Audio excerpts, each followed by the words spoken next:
Thoothukudi மாவட்டத்தில 10 kilometre தொலைவில் இருக்கிற ஒரு சின்ன கிராமத்தில நடந்த ஒரு உண்மையான ஒரு த்ரில்லான ஒரு சம்பவத்த பத்தி தான் இந்த வீடியோல பார்க்க வந்திருக்கோங்க. அதாவது பார்த்தீங்கன்னா, இந்த கிராமம் வந்து பார்த்தீங்கன்னா, தூத்துக்குடி மாவட்டத்தில இருந்து ஒரு 10 கிலோமீட்டர் தொலைவில இந்த கிராமம் இருக்குங்க. இந்த கிராமத்தில வந்து பார்த்தீங்கன்னா, ஒரு ஆலமர ஒரு கெட்ட ஒரு முனி ஒண்ணு குடியிருந்திருக்குங்க. இந்த முனியோட தொல்லையால தான் இந்த கிராமம் ரொம்ப வருஷமா இன்னைய வரைக்கும் கூட பார்த்தீங்கன்னா, ஒரு ஆழ்ந்த ஒரு ரொம்ப ஒரு பயத்தில இன்னைய வரைக்கும் வந்துகிட்டு இருக்காங்க. இந்த கிராமத்துல பாத்தீங்கன்னா, ஒரு கணவன் ஜோடி வாழ்றாங்க. அவங்க பேரு குப்புசாமி சுடலை அம்மாள். இந்த குப்புசாமி கூட பாத்தீங்கன்னா, தூத்துக்குடி ஹார்பர்ல வேலை பாத்துட்டு வந்துட்டு இருக்காருங்க. இவர் வழக்கம் போல பாத்தீங்கன்னா, எப்பவுமே 9 மணிக்கு வேலைய முடிச்சுட்டு 11 மணிக்கு தான் பாத்தீங்கன்னா, நைட் அவங்க வீட்டுக்கே போவாருங்க. இதுதான் ஒரு டெய்லி வச்சிருக்க ஒரு ரொட்டீனான ஒரு வாழ்க்கைங்க. இந்த சுடலை அம்மாள் பாத்தீங்கன்னா, ஒரு சாதாரண ஒரு மனைவி தான். எல்லாரும் மாரி வீட்டிலேயே இருக்கிறவங்க. வாழ்க்கை வந்து பாத்தீங்கன்னா, இதுவரைக்கும் நல்லா தான் போயிட்டு இருந்திருக்குங்க. ஒரு நாள் பாத்தீங்கன்னா, இந்த சுடலை அம்மா என்ன பண்ணியிருக்காங்க, அந்த சொன்னேன் பாத்தீங்களா, வீடியோ ஸ்டார்ட்டிங்ல ஒரு ஆலமரம் இருக்குன்னு. அந்த ஆலமரத்துல ஒரு முனி இருக்குன்னு சொல்லியிருந்தேன் பார்த்தீங்களா, அந்த ஆலமரத்துக்கு பக்கத்துல தான் ஒரு சின்ன ஒரு வாய்க்கா போகும். அந்த வாய்க்கால தான் பார்த்தீங்கன்னா, அவங்க ஊர் மக்கள் எல்லாம் போய் துணி அலசுவாங்க. அதனால பார்த்தீங்கன்னா, அன்னைக்கு அந்த சுடலை அம்மாளும் அன்னைக்கு துணி அலசலாம்னு சொல்லிட்டு, கரெக்ட்டா ஒரு 12 மணி இருக்கும் துணி அலச போயிருக்காங்க. போயிருக்கும்போது துணிய அலசிட்டு இருந்திருக்காங்க. அலசிட்டு இருக்கும்போது அந்த ஆலமரத்துல உச்சியில இருந்துட்டு ஒரு ஆம்பளை ஆளு மேல ஏறி உட்காந்துட்டு இவங்கள பார்க்குற மாரி இவங்களுக்கு ஒரு உள்ள உணர்வு ஏற்பட்டிருக்கு. உடனே பார்த்தீங்கன்னா, அவங்க திரும்பி அந்த ஆலமரத்த பார்க்கும்போது அதே மாரி அங்க ஒரு ஆள் இருந்திருக்காங்கங்க. அந்த ஆள பார்த்த உடனே உங்களுக்கு ஒரு விதமான பயம் ஏற்பட்டிருக்குங்க. ஏற்பட்ட உடனே அவங்க என்ன பண்ணிருக்காங்க, அங்கேருந்து துணிய எடுத்துக்கிட்டு அந்த ஆலமரத்த விட்டு, அதாவது அந்த வாய்க்கால்ல இருந்து ஒரு 10 அடி தூரத்துக்கு பின்னாடி வந்து நின்னுட்டு திரும்பி பார்த்துட்டாங்க. திரும்பி பார்த்தா அந்த உருவம் அந்த வாய்க்காலிலே பார்த்துட்டு இருந்திருக்குங்க. திருப்பி அங்கேருந்து கொஞ்சம் தூரம் தள்ளி வந்துட்டு திருப்பி பார்க்கும்போது அந்த உருவம் பார்த்தீங்கன்னா, அந்த வாய்க்காவ பார்க்கறத நிப்பாட்டிட்டு, இவங்கள பார்க்க தொடர்ந்து இவங்கள பார்க்க கழுத்த திருப்பி இருக்குங்க. திருப்புன உடனே உங்களுக்கு ஒரு அதிர்ச்சி. என்னான்னு பார்த்தா, அது ஒரு ஆம்பளையே கிடையாதுங்க. அது ஒரு வித்தியாசமான ஒரு கொடிய ஜந்து மாரி, அதாவது ஒரு வித்தியாசமான உருவத்த கொண்ட ஒரு உருவங்க அந்த உருவம். இத பார்த்த உடனே உங்களுக்கு பயம் ரொம்ப ஏற்பட்டுருச்சு. பயம் ஏற்பட்ட உடனே பார்த்தீங்கன்னா, அவங்க வேகமா ஓட ஆரம்பிச்சிருக்காங்க. இவங்க அந்த வாய்க்கால்ல இருந்து ஊருக்கு வரணும்னா கிட்டத்தட்ட 1 கிலோமீட்டர் இருக்குங்க.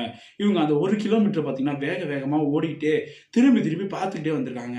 திரும்பி திரும்பி பார்க்கும்போதெல்லாம் பார்த்தீங்கன்னா, இந்த உருவம் இவங்கள பின்தொடர்ந்து வந்துகிட்டே இருந்திருக்குங்க. கடைசியா பார்த்தீங்கன்னா, அவங்க ஊர் உள்ளேயும் வந்துட்டாங்க. ஊர் உள்ள வந்துட்டு திருப்பி பார்த்துட்டாங்க. திருப்பி அந்த உருவம் உங்கள விடுற மாரி தெரியல. அவங்கள திருப்பி தொடர்ந்து பார்த்துக்கிட்டே இருந்திருக்குங்க. பார்த்துக்கிட்டே இருந்தோனே அவங்க என்ன பண்ணியிருக்காங்க, இவங்க வீட்டு கிட்ட வந்துட்டு, திருப்பி இவங்க வீட்டு பக்கத்துல இருந்து அந்த படல்ல இருந்து பார்த்துருக்காங்க. அப்பயும் இந்த உருவம் அவங்கள தொரத்திக்கிட்டே வந்திருக்கு. இவங்க உடனே என்ன பண்ணிட்டாங்க, வீட்டு உள்ள போய் கதவ சாத்திக்கிட்டு உள்ள கொஞ்ச நேரம் இருந்திருக்காங்க. இருந்துட்டு அதுக்கப்புறம் பார்த்தீங்கன்னா, உலக்கைய எடுத்து வீட்டுக்கு வெளியில போலான்னு சொல்லிட்டு வெளில வந்திருக்காங்க.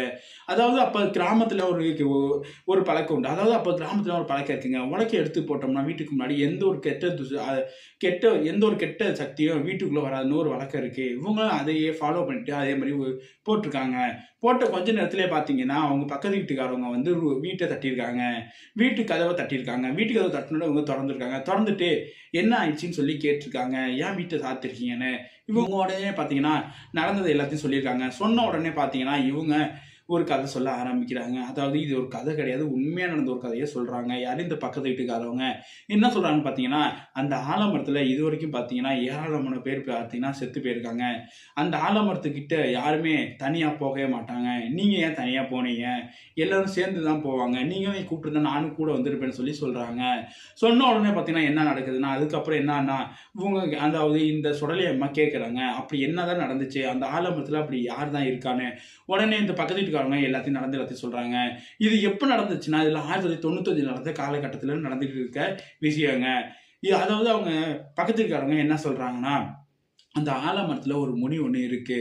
இந்த முனி பார்த்தீங்கன்னா, நம்ம ஊர்ல இருக்கிறவங்க எல்லாத்தையும் பார்த்தீங்கன்னா, தனியா போனா அவங்கள கொன்றும். இதுதான் இது இன்னை வரைக்கும் தொடர்ந்து நடந்துகிட்டே இருக்குது. இதெல்லாம் தெரிஞ்சுக்கிட்டு ஒரு மந்திரவாதியும், அவங்களோட மனைவி வந்து நாங்க இந்த முனிய ஓட்டுறோம்னு சொல்லிட்டு நம்ம ஊருக்கு வந்தாங்க. வந்து நம்ம ஊர்ல இருக்க பெரிய ஆளு எல்லாத்துக்கிட்டயும் பேசுனாங்க. பேசி நம்ம ஊர்ல இருக்க பெரிய ஆளு எல்லாம் சொன்னாங்க, "நீங்க போகாதீங்க. அதுகிட்ட அதிகமான சக்தி இருக்கு. உங்களையே கொன்றும்னு" சொன்னாங்க. ஆனா இந்த கணவன் மனைவி ஜோடி அதெல்லாம் கேட்காம நாங்க அந்த முனிய ஓட்டிருவோம்னு சொல்லிட்டு, இவங்க பார்த்தீங்கன்னா, அந்த நைட்டு அந்த ஆலமரத்துக்கு அடியில போய் நின்னுட்டுருக்காங்க. நின்னுகிட்டு இவங்க மந்திரத்த சொல்ல ஆரம்பிச்சிருக்காங்க. சொல்லிட்டு இருக்கும் கொஞ்ச நேரத்திலே பார்த்தீங்கன்னா, அந்த மந்திரவாதி அவங்களோட மனைவி சொல்லியிருக்காங்க, "நீ ஒரு 100 அடி தூரத்துல போய் நின்னு. நான் பார்த்துக்கிறேன்னு" சொல்லியிருக்காங்க. உடனே பார்த்தீங்கன்னா, இவங்க 100 அடி தூரத்துக்கு போய் நிக்க போயிருக்காங்க. நின்னுட்டு பார்த்துக்கிட்டே இருந்திருக்காங்க. உங்க கணவர் தொடர்ந்து மந்திரத்த சொல்ல ஆரம்பிச்சிருக்காரு. அந்த ஆலமரத்துல இருந்து கீழ ஒரு உருவம் குதிச்சிருக்குங்க. குதிச்ச உடனே பார்த்தீங்கன்னா, இந்த மனைவிக்கு ஒரு விதமான பயம். இருந்தாலும் நம்பிக்கை இருந்திருக்கு. நம்ம கணவர் எப்படியாச்சும் இந்த முனிய கட்டுப்படுத்திடுவார்ன்னு சொல்லிட்டு. கொஞ்ச நேரம் கழிச்சு பார்த்தீங்கன்னா இந்த முனி இந்த கணவர் அடிக்க கையை ஓங்கியிருக்கு. ஓங்கின உடனே பார்த்தீங்கன்னா இவங்களுக்கு பயம் இன்னும் உச்சக்கட்டத்தை அடைஞ்சிருச்சு. அடைஞ்ச உடனே பார்த்தீங்கன்னா இவங்க அம்மா அந்த ஆலமரத்தை விட்டு ஊருக்குள்ளே ஓடி கத்திக்கிட்டு அழுதுகிட்டு சொல்லியிருக்காங்க, என்னோட கணவர் பெரிய பிரச்சனை மாட்டிக்கிட்டாரு, உதவ வாங்க சொல்லி. உடனே பார்த்தீங்கன்னா அந்த ஊர் பொதுமக்கள் அந்த பெரியவங்க எல்லாம் சொல்லியிருக்காங்க, நாங்கள் தான் உங்கள்கிட்ட சொன்னோமே நீங்கள் போகாதீங்கன்னு, நீங்கள் எதுக்கு போனீங்க சொல்லி கேட்டிருக்காங்க. ஓகே பரவாயில்ல, இதெல்லாம் இருந்துட்டு போகுது, நடந்துருச்சுன்னு சொல்லிட்டு அந்த ஊரில் இருக்க 10 இளைஞர்கள் சேர்ந்துக்கிட்டு வாங்க போகலான்னு சொல்லிட்டு போயிருக்காங்க அந்த ஆலமரத்துக்கு. ஆனால் அந்த ஆலமரத்துக்கு போகலான்னு சொல்லிட்டு போனும் போதே அந்த ஊர் புதுசாக என்ன சொல்லியிருக்காங்க, நீங்கள் இப்போ போகாதீங்க, விடிய கால போய்க்கலாம் சொல்லி தடுத்துட்டாங்க. தடுத்த உடனே பார்த்தீங்கன்னா இவங்களும் விடிய காலம் 5 மணிக்கு போய் பார்க்குறாங்க. அந்த பூசாரி எந்த இடத்துல நின்னாரோ அதே இடத்துல அப்படியே அந்த ஆலமரத்தை பார்த்துக்கிட்டே நிற்கிறாருங்க. நின்ன உடனே பார்த்தீங்கன்னா அதில் ஒரு இளைஞர் போய் அவர் தொடுறாரு. தொட்ட உடனே பார்த்தீங்கன்னா அவர் சுருண்டு கீழே விழுகிறாரு. உருண்ட உடனே கீழே விழுந்த உடனே அவங்கள பார்க்கும்போதும் ஒரு ஆச்சரியம் எல்லாத்துக்கும் ஏற்பட்டிருக்கு. அதாவது இந்த பூசாரி நாள் வந்து பேசும்போது நல்லா வெள்ளையர்னு வேற லெவல்ல ஆள் இருந்திருக்காரு. ஆனா இறந்த அன்னைக்கு பார்க்கும்போது அவர் உடல் முழுவதும் கருப்பாகி இருந்திருக்குங்க. சரி உடனே என்ன பண்ணியிருக்காங்க, இந்த உடல் அடக்கம் பண்ணணும்னு சொல்லிட்டு அந்த மந்திரவாதியோட மனைவி கிட்ட சொல்லி அவங்க சொந்தக்காரங்க எல்லாத்தையும் வர சொல்லி இந்த இறந்த உடலை எடுத்துக்கிட்டு அவங்க ஊர்ல போய் அடக்கம் பண்ணி முடிச்சுட்டாங்க. இதெல்லாம் பார்த்தீங்கன்னா இந்த பக்கத்து வீட்டுக்காரவங்க இந்த சுடலை அம்மாட்ட சொல்லிட்டாங்க. சொன்னதுக்கப்புறம் சுடலை அம்மாக்கு இன்னும் பயம் அதிகமாயிடுச்சு. நைட்டு பார்த்தீங்கன்னா வழக்கம் போல இந்த குப்புசாமி, அதாவது சுடலை அம்மாவோட கணவர் வேலையை முடிச்சுட்டு அந்த ஆலமரத்து வழியாக தான் வரணும். அவரும் பார்த்தீங்கன்னா அன்றைக்கி அந்த ஆலமரத்து வழியாக வந்திருக்காரு. அன்னைக்குன்னு பார்த்தீங்கன்னா சைக்கிள் பஞ்சர் ஆனோன்னு சைக்கிளை போட்டுட்டு இவரும் நடந்தே தான் வந்திருக்காருங்க. நடந்தே தான் வந்துட்டு இருக்கும்போது பார்த்தீங்கன்னா என்ன ஆயிருக்குன்னா, இந்த ஆலமரத்தை நோக்கி ஒரு உருவம் தீக்கட்டை எடுத்துக்கிட்டு, அதாவது கொல்லிக்கட்டை எடுத்துக்கிட்டு போகிற மாதிரி இவருக்கு தோணியிருக்கு. தோணுன்னா இவர் பார்க்குறாரு, அதே மாதிரி ஒரு உருவம் போயிட்டு இருந்திருக்குங்க. போயிட்டே இருந்தோடனே இவர் என்ன பண்ணியிருக்காரு, அந்த உருவத்தை ஐயோ உங்களுக்கு தெரியாது இந்த ஆலமரத்தை பற்றி, இவங்க வெளியூர் ஆள் போல, இவங்களை பற்றி தடுக்கி நிற்பாட்டுன்னு சொல்லிட்டு வேகமாக ஓடி அவங்கள தடுத்து நிற்பாட்ட ஓடி இருக்காரு. ஓடி இருக்கும்போது பின்னாடி ஒரு உருவம், அண்ணே நீ அங்கே போகான்னு சொல்லிட்டு வந்திருக்கு. இந்த அண்ணே போகான்னு சொல்கிற உருவம் யாருன்னு பார்த்தீங்கன்னா, இதை நான் உங்கள்கிட்ட சொல்ல மறந்துட்டேன். இந்த ஊரில் ஒரு 4-5 பசங்க ஒன்றா சேர்ந்து தண்ணி அடிச்சிட்டு இருந்திருக்காங்க.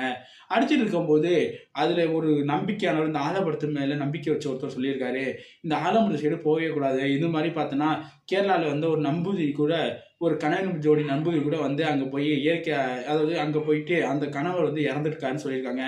இதில் ஒருத்தர் பார்த்தீங்கன்னா இதெல்லாம் பொய்ன்னு சொல்லிட்டு சொல்லியிருக்காரு. பொய்ன்னு சொன்ன உடனே பார்த்தீங்கன்னா அவர் அந்த நம்பிக்கையில் சொல்லியிருக்காரு, நீ உண்மையிலேயே இதெல்லாம் பொய்ன்னு சொல்கிறல, உனக்கு உண்மையிலே தில்லு இருந்துச்சா, நீ ஒரு நாள் நைட்டை போய் படுத்துருந்துப்பான்னு சொல்லிட்டு இவங்க எல்லாம் அந்த இடத்துட்டு அந்த சரக்கடிச்ச இடத்த விட்டு வீட்டுக்கு போயிட்டாங்க. இதை ஒரு சீரியஸாக எடுத்துக்கிட்ட இந்த நம்பாத நபர் என்ன பண்ணிக்காரு, அன்னைக்கு அதே மாதிரி போய் அந்த ஆரம்பங்களில் படுத்திருக்காரு. இவரும் பார்த்தீங்கன்னா படுத்த உடனே அடுத்த நாள் இவங்க எல்லாரும் தேடி இருக்காங்க யார் இந்த நபரை. சரி உடனே உங்களுக்கு ஒரு ஞாபகம் வந்திருக்கு, ஒருவேளை இவர் ஆலமரத்துக்கு போயிருப்பா சொல்லிட்டு போய் ஆலமரத்தை பார்க்கும்போது இவரும் அந்த நம்பூதிரி எப்படி நின்னாரோ அதே மாதிரி அந்த ஆலமரத்தை உத்து பார்த்துட்டு நின்றுருக்காரு. இவங்களும் போய் அவரை டச் பண்ண உடனே இவரும் சுருண்டு கீழே விழுகிறாரு. இவரும் பார்த்தீங்கன்னா அதே மாதிரி உடல் கருப்பு நிறமாகி இறந்து போயிட்டாரு. இவரையும் பார்த்தீங்கன்னா அன்னைக்கு அந்த அடக்கம் பண்ணி முடிச்சிட்டாங்க. இந்த நபர் தான் பார்த்தீங்கன்னா கிட்டத்தட்ட ஒரு 4-5 வருஷம் கழிச்சு இந்த குப்புசாமியா அந்த ஆலமரத்துக்கிட்ட போகும்போது, அண்ணே நான் தானே, நீ அந்த ஆலமரத்துக்கு போகாத, நான் தான் போய் ஏமாந்து இறந்துட்டேன், நீனு போயிடாத, அது ஒரு கெட்ட சக்தி உடைய ஒரு விசித்திரமான ஒரு முனி, அதுகிட்ட போனீங்கன்னா நீனு இறந்துன்னு சொல்லி சொல்றாங்க. சொன்ன உடனே பார்த்தீங்கன்னா இவருக்கு பயம் ரொம்ப அதிகமாயிடுச்சு இந்த குப்புசாமிக்கு. உடனே பார்த்தீங்கன்னா குப்புசாமிகிட்ட பேசி இந்த உருவம் கொஞ்சம் கொஞ்சமாக மறையுது. மறையும் போதே பார்த்தீங்கன்னா அண்ணே நீ வேகமாக ஓடிட்டு அந்த உருவம் பின்னாடி வந்துகிட்டு இருக்குன்னு சொல்றாங்க. உடனே குப்புசாமி வேகமாக ஓடுறாருங்க. ஓடி பார்த்தீங்கன்னா அவங்க வீட்டுக்கிட்ட வந்துட்டாரு. வீட்டுக்கு வந்து திரும்பி பார்த்தா அந்த உருவம் வர விடாமல் துரத்துக்கிட்டே இருக்கு. உடனே ஒரு வீட்டுக்குள்ளே போய் படுத்துக்கிட்டு அடுத்த நாள் காலை ஏஞ்சி பார்க்குறாங்க, இவங்க அந்த சுடலையம்மாக்கும் உடம்பு முடியல, இந்த குப்புசாமிக்கு உடம்பு முடியல. உடனே இந்த குப்புசாமி இந்த சுடலையம்மா கிட்ட நடந்ததெல்லாம் சொல்றாங்க. சொன்ன உடனே பார்த்தீங்கன்னா இந்த சுடலையம்மாலும் அவங்களுக்கு நடந்ததே சொல்றாங்க. சொன்ன இவங்க 2 பேர்த்துக்கும் பயம் அதிகமாயிடுச்சு. அதிகமானது மட்டும் இல்லாமல் அடுத்த நாள் நைட்டு பார்த்தீங்கன்னா ஒரு 1 மணிக்கு இவங்க வீட்டு பக்கத்தில் யாரோ ஒருத்தவங்க அழுகுற மாதிரி இருக்கு. இவங்க வந்து வெளியில பார்த்தா இந்த ஒரு ஆத்மா, அதாவது இந்த ஒரு முனி தான் வந்து நின்றுக்கிட்டு அழுதுகிட்டு இருக்கு. இவங்களுக்கு பயம் இன்னும் அதிகரிக்குது. அதிகரிச்சோன்னா இவங்க ஊர் பொதுமக்கள்கிட்ட தான் சொன்ன உடனே ஊர் பொதுமக்கள் என்ன சொல்றாங்க, நீங்க இங்க இருக்காதீங்க, நீங்க இங்க இருந்தீங்கன்னா உங்களுக்கு கண்டிப்பா அந்த முனி கொன்று சொல்லி சொல்றாங்க. சொன்ன உடனே பார்த்தீங்கன்னா இவங்களும் இந்த ஊரை வந்து இந்த ஊரை வந்து காலி பண்ணிட்டு பக்கத்தில் இருக்க அந்த டவுனான தூத்துக்குடிக்கே பார்த்தீங்கன்னா வாடகை வீட்டுக்கு போயிட்டாங்க. இன்னைய வரைக்கும் பார்த்தீங்கன்னா இது முனியின் ஆட்டம் அந்த ஊரில் தொடர்ந்து வந்துக்கிட்டே தான் இருக்கு. நடந்த ஒரு சம்பவம் தான் இது. நம்மளுக்கு எப்படி தெரிய வந்துச்சுன்னா இந்த பக்கத்து வீட்டுக்காரன்னு சொன்னேன் பார்த்தீங்கன்னா அவங்க தான் பார்த்தீங்கன்னா இந்த நான் உண்மை சம்பவத்தை இப்போ வெளியில் சொல்லியிருக்காங்க.